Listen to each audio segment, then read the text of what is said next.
శుక్రవారం ప్రార్థనల అనంతరం కరీంనగర్లోని hotel peacock Islamic complex open ప్రాముఖ్యతపై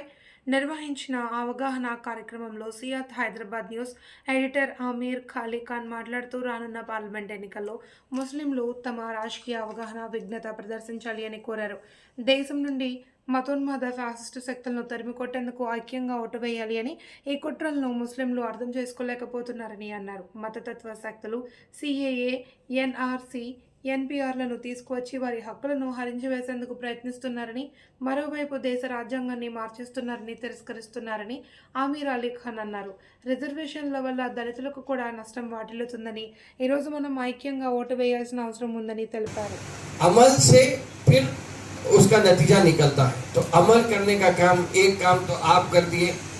कि जितना बोले उतना, जितनी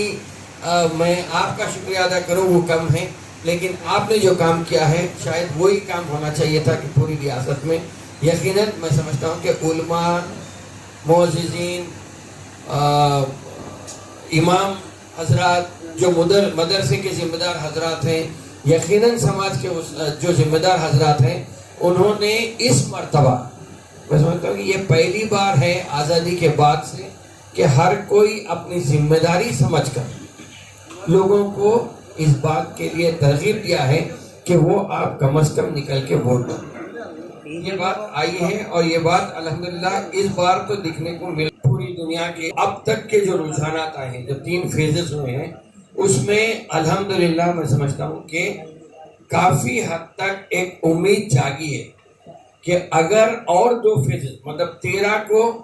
फिर तकरीबन 100 सीटों पे इलेक्शन है, 89 सीटों पे इलेक्शन है, उसके बाद फिर 60 सीटों के इलेक्शन रहेंगे. तो कल का मरहला या 13 तारीख का मरहला अगर पहले के 3 फेज़ों की तरह अगर गुजर गया तो मैं समझता हूँ कि बिल्कुल बराबर की टक्कर है. और ये बात मैं आज इंशाल्लाह ताला 4 तारीख को तो सामने ही आ जाएंगे नतीजे, लेकिन ये बात ज़रूर कहूँगा कि 4 जून के बाद वजीर आजम की कुर्सी पे कोई और ही बैठने वाला इंशाल्लाह. ये बात तो ऐसे रुझानात तो आ रहे हैं कि इंशाल्लाह ताला 4 जून के बाद जो भी बैठेगा, देखिए मैं ये नहीं बोल रहा हूँ, मैं दावे के साथ ये नहीं कह रहा हूँ कि इंडिया अलायंस आने वाली है, कांग्रेस आने वाली है, मगर जो बैठने वाला है वजीर आजम तो बदलने वाला है. ये बात इंशाल्लाह ताला इसका कभी इम्कान है. और अगर ऐसा ही कोशिश जारी रही, इसके बाद भी और 2 फेजेस बहुत इंपॉर्टेंट है. 13 का हो जाएगा, फिर उसके बाद 20 का जो फेज है, ये 2 फेज गुजर के बाद तो अभी भी देखिए आप जिस तरीके से कल चीफ मिनिस्टर साहब से मुलाकात हुई थी, तो वो किसी और चैनल को इंटरव्यू देते हुए बता रहे थे कि आरएसएस का जो एजेंडा था 1924-25 में जब आरएसएस बनी थी, तो इस बार 100 साल के बाद जो एजेंडा था वो एजेंडे के पूरे जितने नुकात थे वो पूरे ख़त्म हो गए. अब सिर्फ 2 ही चीज़ बचे हुए हैं जिसमें दस्तूर बदलने का है. तो अब वो 400 सीटों की जो मांग कर रहे हैं, इसीलिए कर रहे हैं कि दस्तूर बदलना है. CA NRC आ गया, ट्रिपल तलाक आ गया, ये सब आ गए. CA NRC में क्या होने वाला है, हमारे से अभी जो शहरियत की बात हो रही थी या वोटिंग राइट्स की बात हो रही थी, उसी पर ये अगर हम देखेंगे तो आज मसाइल से भी आप बहुत अच्छी तरह वाकिफ़ है. इंशाअल्लाह ताला आप गहराई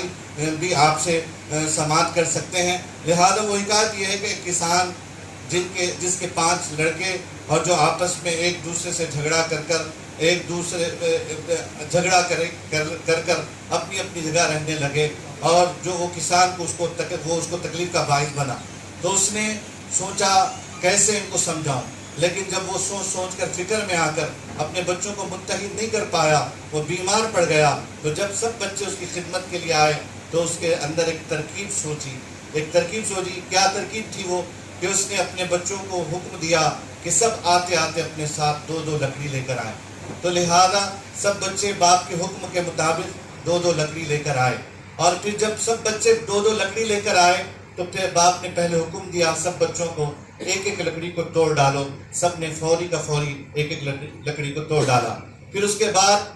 भाइयों को कहा कि वो और 1 लकड़ी जो बची हुई है सबको आपस में मुत्तहिद कर दो, एक जगह कर दो, एकजुट कर दो. तो लिहाजा जब एकजुट कर दिया गया تو پھر اس کے بعد اپنے بڑے بیٹے سے کہا کہ اے بیٹے پہلے تو اس کو توڑ. تو پھر اس کے بعد بڑے بیٹے نے وہ 5 لکڑیوں کے گٹھے کو نہیں توڑ پایا. پھر دوسرے بیٹے کے حوالے کیا گیا, وہ دوسرا بھی ناکام رہا, تیسرا بھی ناکام رہا, یہاں تک کہ سارے کے سارے بچے ناکام رہے. تو باپ سے پوچھنے لگے یہ کیا بات ہے, اس طرح کا عمل کیوں کروایا جا رہا ہے؟ تو اس نے کہا کہ اے بچوں, بس آپ کو یہ بات بتانا چاہ رہا ہوں, آپ کو یہ بات سمجھانا چاہ رہا ہوں کہ اگرچہ آپ الگ الگ ہو جاؤ گے تو اس طرح توڑ دیے جاؤ گے, اگر آپ ادھر ادھر ہو جاؤ گے, الگ الگ ہو جاؤ گے تو اس طرح مار دیے جاؤ گے, اس طرح آپ کو شکست ملے گی, اس طرح آپ کو ذلت و رسوائی ملے گی, آپ کو ختم کر دیا جائے گا, آپ کو مٹا دیا جائے گا. اور رہی بات جس طرح آپ دوسری لکڑی کو ایک جگہ کر دیے, متحد ہو گئے, ایک جٹ ہو گئے, اب جب ایک جٹ ہو گئے تو آپ کو کوئی مٹا نہیں سکتا, آپ کو کوئی مار نہیں سکتا, آپ کا دشمن ناکام ہو جائے گا, آپ کا دشمن آپ کو مارنے میں ناکام ہو جائے گا. تو معزز سامعین, آج اس بات کی ضرورت ہے, ہمیں اتحاد کی ضرورت ہے, اور ہم اپنی قوم کو ووٹ ڈالنے کے لیے گھروں سے نکالنے کی ضرورت ہے, اور گھروں کے اندر جا کر یہاں تک کہ کوئی ضعیف لوگ ہیں, کمزور لوگ ہیں, تو ہمیں چاہیے کہ اپنا خرچہ ہی صحیح لگا کر ان کو ووٹ ڈالنے کے لیے بس پولنگ بوتھ تک لانے کی ضرورت